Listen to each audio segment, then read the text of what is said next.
नमस्कार साथियों, वेदांत क्लासेज के यूट्यूब चैनल पर आपका हार्दिक स्वागत, अभिनंदन।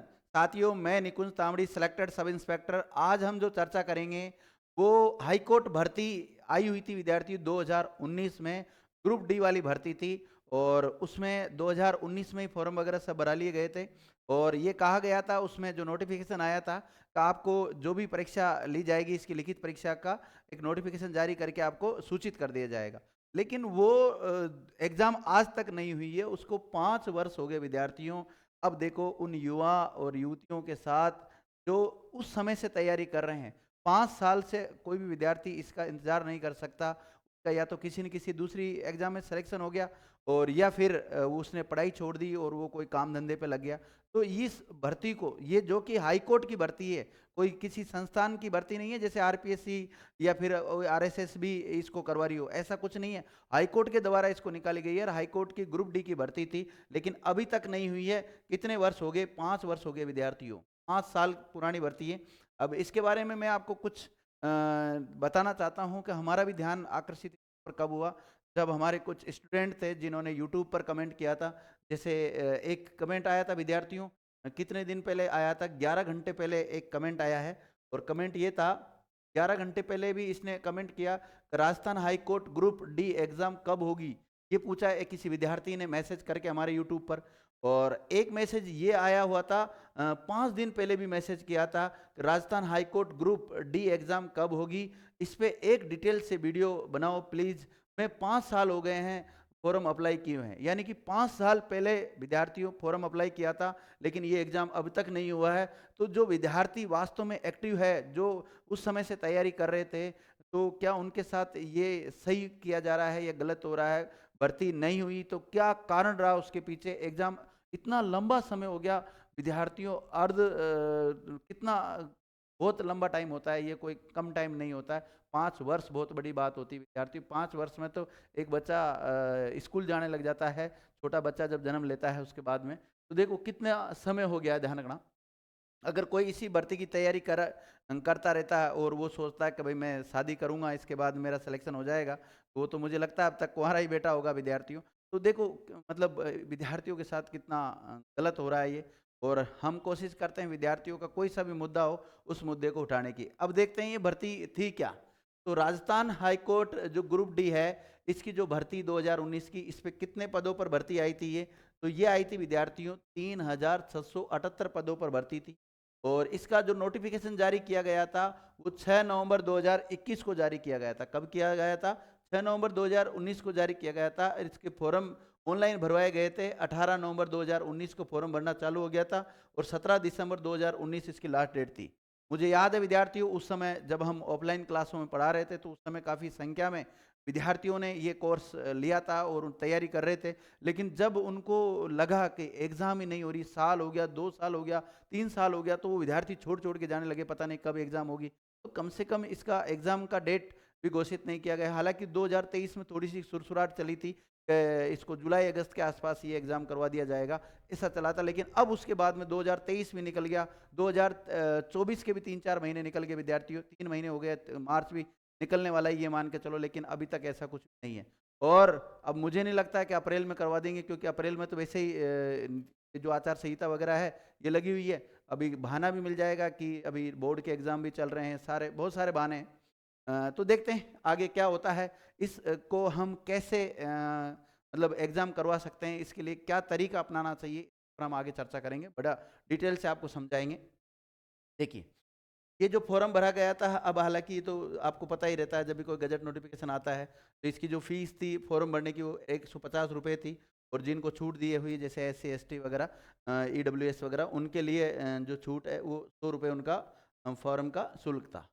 इसमें किस लेवल की भर्ती थी? ये तो 10वीं पास भर्ती थी, 10वीं पास के लोग तो भर सकते थे। और जो एज रखी गई थी वो 18 से लेकर, न्यूनतम जो एज थी वो 18 और अधिकतम जो एज होनी थी वो 40 वर्ष।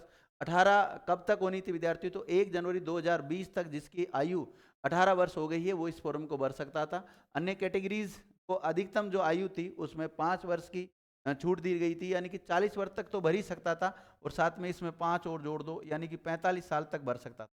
अब इसमें ये देखो भर्ती 5 साल इसको नहीं हुई है, माना कि जिसने 45 वर्ष का होने वाला होगा उसने भरा होगा, तो उसमें 5 और जोड़ दो तो कितनी होगी 50। तो जिस व्यक्ति की 50 की एज होगी विद्यार्थियों, क्या वो इस एग्ज़ाम को देगा? हाँ, दे भी देगा, अगर क्लियर भी कर लेता है। और भर्ती पूरी कंप्लीट होने में साल 2 साल तो लग ही जाते हैं लगभग, और फिर उसके बाद में उसका कन्फर्मेशन वगैरह भी हो जाएगा, तो लगभग 55 साल का हो जाएगा, तब जाकर उसका कन्फर्मेशन होगा। तो उसके बाद में क्या वो 5 साल ही नौकरी कर पाएगा? तो देखो क्या हमारे देश की हालत है विद्यार्थियों, भर्तियां किस प्रकार अटकी हुई रहती है, कंप्लीट नहीं होती है, कई कारण होते हैं, क्लियर नहीं हो पाता है। देखिए, परीक्षा का नोटिफिकेशन जो जारी हुआ था वो कहा गया था कि आरएसएसबी के द्वारा जुलाई अगस्त 2023 में करवा दिया जाएगा। ऐसा 2023 में ही एक नोटिफिकेशन जारी हुआ था, उस समय बात की गई।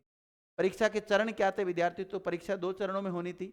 एक तो लिखित परीक्षा होनी थी, इसकी लिखित परीक्षा के 85 अंक निर्धारित किए गए थे, और इसमें इंटरव्यू होना था जिसके लिए अंक निर्धारित किए गए थे 15। इस प्रकार 100 नंबरों का ये पूरा मामला था।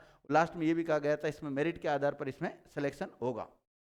अब इसमें ये भी जब नोटिफिकेशन जारी किया गया था तो उसमें जो वेबसाइट दे रखी थी, ये कह रखा था आगामी जो भी इसमें कुछ चेंज किया जाता है, जब भी परीक्षा तिथि घोषित की जाती है या कोई आपका एडमिट कार्ड जारी किया जाता है, तो समय समय पर आप इसकी हमारी जो वेबसाइट है, हाई कोर्ट की जो वेबसाइट है, उस पर आप देखते रहें। तो ये वेबसाइट कौन सी थी विद्यार्थियों? www.hcraj.nic.in, ये वाली थी। और इसके अलावा अब हम इस भर्ती को कैसे करवा सकते हैं? जिन्होंने उस समय फॉर्म भर रखा था वो भी अगर इस एग्ज़ाम को देना चाहते हैं, या फिर अगर जो इस भर्ती को अतिशीघ्र करवाना चाहते हैं, उसके लिए मैं बता देता हूँ क्या तरीका अपनाएं आप।